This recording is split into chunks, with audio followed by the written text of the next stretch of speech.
尊大神卡到这边，结果没想到在今年不堪测验呢，2尊大神大家发现都是纸娃娃，这不是扯的问题而已啊，这是你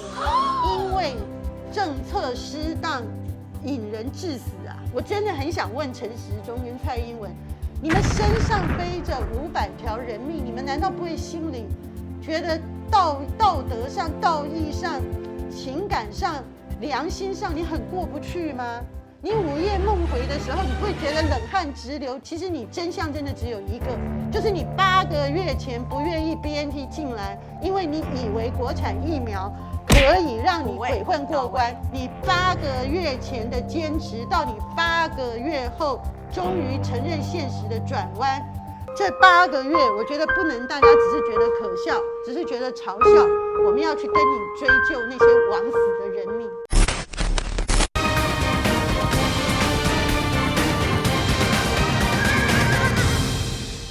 到底我要问的是，这是不是又是一个愚民政策？因为这2天我看到这个唐凤啊，我们这位数位大臣，他投书媒体，他里面提到了一句话，他说政府数位服务的核心不是在强调科技，而是看见需求。好，所以这件事情他看到了什么需求吗？不是。我讲真的啦哈，我觉得唐凤从去年那种虚幻的被民进党造神了之后，而且他那时候只是在告诉我们去哪里买口罩，可是事实上我们口罩很快就不缺了，因为那个本来就供需的部分，当你那个量都出来了以后，他那个口罩平台实名制的那个到现在还是被大家那个拿出来说嘴。我就觉得很莫名其妙嘛，那个多简单。但是我要讲的是说，到今年真正严重的这个疫苗，还有我们如何控制社区这个传染的问题，唐凤不但毫无作为，何况他掌控的部分呢，都是让我们把钱丢到水里头去。最明显的就是花那个8亿补助电信公司，让他去搞。现在大家不是每天去每个都要任何超商什么店吗？我们全部都要扫一下那个2维码吗？那个真是扫心酸的，因为扫了半天呢，大家就去问说，那为什么都没有效果？地方政府都不调来查。他说因为量太大的，所以他无法处理。那既然这样子，那我们8亿是不是丢在水里头？所以我觉得这个可以撤了吧？我觉得这个实名制可以撤了吧？对，不止可以撤，我还必须讲呢，立法院就应该要把那个钱取消。那当初谁决策花这个8亿的人呢，也要让监察院出来呢，对他就责。可是我现在必须讲，如果他不赶快调整目前的这个预约系统啊。这个所谓的疫苗预约系统，其实只是大型的意愿调查的这个系统。它如果不改里面的项目，它不调整，像我刚才讲的，就是它应该把我们所有可能取得的疫苗，其实我刚才还漏讲了，我们还应该列那个 Novavax， 对不对？因为它也快要进来了。就是说，你应该赶快把这些部分都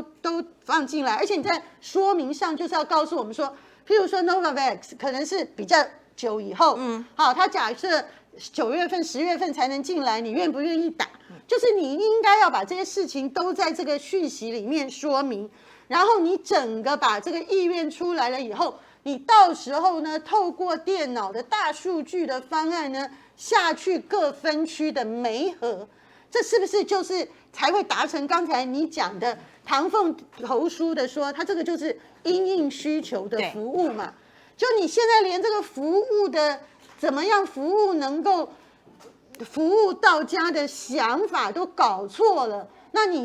我必须说，那他现在这个调查又是无效的，因为对民进党来讲啊，它其实就是一个造梦工程嘛，它就让你许一个疫苗的未来。那除了造梦工程之外，刚刚其实你也提到了唐凤造神嘛，造神工程。除了唐凤之外，那最早当然是陈时中。可是陈时中呢，因为最近你知道吗？已经露出一些疲态，力不从心了，所以呢，他们就要开始造新的神了，包括高雄市长陈其迈。那陈其迈部分其实当然很明显了，包括其实我觉得像北高很多在这个防疫的资讯不对等啊，甚至在疫苗的分配不公啊，其实你感觉出来，其实他们完全就是要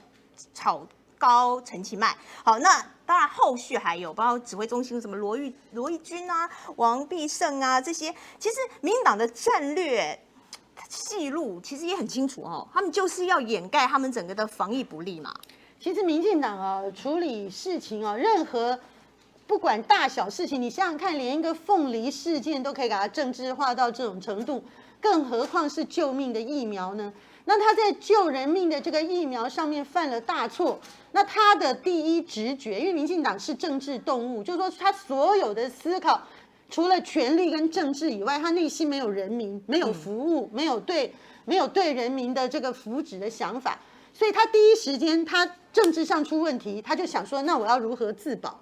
那他自保的模式呢？他的套路就会说，他想说，那我去年那么成功，民调那么高是什么原因呢？是因为我们有大神，我们有2尊大神，一尊呢就是叫做陈时中啊，每个人都在给他顺时钟。那另外一尊大神呢，就是唐凤啊，因为这个唐凤呢被日本人认证，对，好，在日本呢，人家说，你这个老 Coco 的78岁呢，你们没有办法处理这个网络时代的防疫啊，为什么不用台湾像这样子的年轻人？所以呢，他因为2尊大神卡到这边，结果没想到，在今年不堪测验呢，2尊大神大家发现都是纸娃娃、纸老虎，好一戳就破。那2个神都走下神坛的部分呢，他就立刻希望造新的神。但是我认为造新的神谈何容易呢？你说陈其迈，他之前造了半天，只不过处理一个。叫大家那个什么，全部那个国宅的人都要强制隔离的事情，他不是就是封锁又那封锁又垮了吗？就毫无人性，对不对？完全不体察民意。那另外呢，你刚才讲的其他什么指挥中心的这个那个的，讲穿了，大家现在也不认识，而且呢，真的目前大家的心态已经很着急到呢，你除了给我疫苗，一切都免谈，对不对？那再加上，其实陈时中不仅是疲态显示，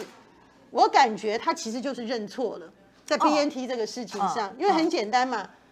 拖到了今天8个月后才去讲说尊重商业机制的话，这会不会太扯？9弯18拐，你耽误的是700多条人命。对，其实千惠这不是扯的问题而已啊，这是你因为政策失当引人致死啊。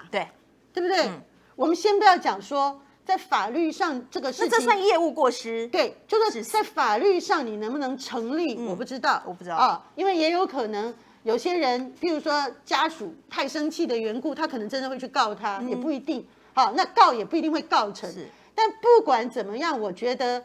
你既知今日，何必当初？那你再怎么样讲，这700多条人命，你内心都是会受谴责啊。当然，我们不是说得病的这700多人呢，他们一定不会死。可是呢，你如果疫苗不是拖到我们5月份社区爆发的时候才进来，而是去年的10月，东洋签约3000万剂的时候，准备好在那边了，你那时候就放行，就不要受到民进党不孝的无姓立委的干预，你就不要有这个传出什么派系可能内部有回扣的，你不要受他们的压力。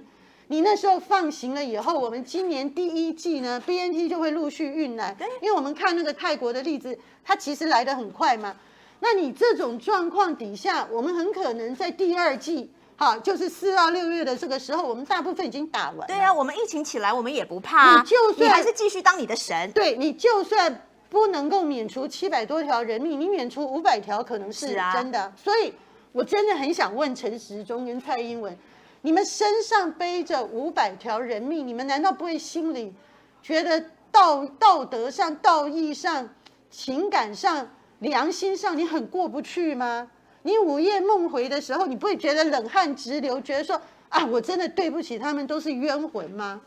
对不对？你8个月前我们就跟你讲了，全世界的商业范例就是这样。德国人是什么人？德国是最一板一眼的。德国是最遵守国际商业所有的法律跟合约的。如果不是这样子，德国今天也不可能成就到这样。那当他把大中华区的代理权就已经签出来给上海复兴了，你用东弄西弄，还要卡住说什么原厂不原厂，这种完全是欺骗民众的这种技术性的细节。其实你真相真的只有一个。就是你8个月前不愿意 BNT 进来，因为你以为国产疫苗可以让你鬼混过关，然后可以让你赚的